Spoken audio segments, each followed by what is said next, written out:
তোমরা অনেকে অল্প সময় পড়াশুনো করে বেশি নাম্বার পেতে চাও, কিন্তু কিভাবে?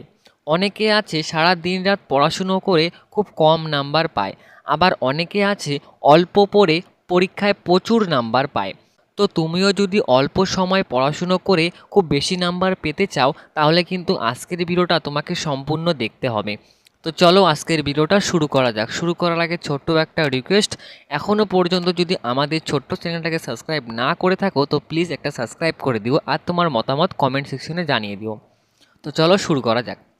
যারা সারা দিন রাত পড়াশুনো করে তারা সারা দিন রাত বই নিয়ে থাকলেও সবার শেষে হিসাব করে দেখে তারা কিছুই পড়ে উঠতে পারেনি। অন্যদিকে আবার যারা 2 থেকে 3 ঘন্টা পড়ে, তারা 2 থেকে 3 ঘন্টা কিন্তু খুব ভালোভাবে মন দিয়ে পড়াশুনো করে। তারা পড়ার সময় অন্য মনস্ক হয়ে যায় না।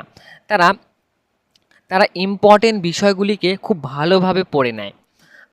এতে পরীক্ষায় ইম্পর্টেন্ট বিষয়গুলি থেকে প্রশ্ন করা হয়, আর তারা তো অলরেডি ইম্পর্টেন্ট বিষয়গুলিকে খুব ভালোভাবে পড়ে নিয়েছে, তাই তারা অল্প সময় পড়াশুনো করে প্রচুর নাম্বার পায়।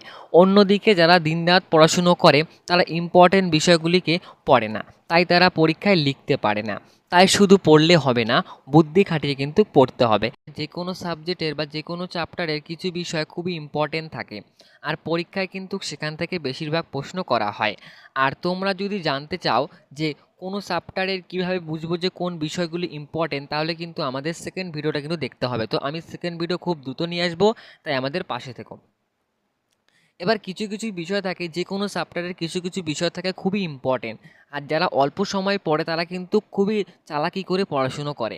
তাই তুমি যদি একটু চালাকি করে পড়াশুনো করতে পারো, তাহলে কিন্তু তুমি কিন্তু অনায়াসে কিন্তু প্রচুর নাম্বার পেতে পারো।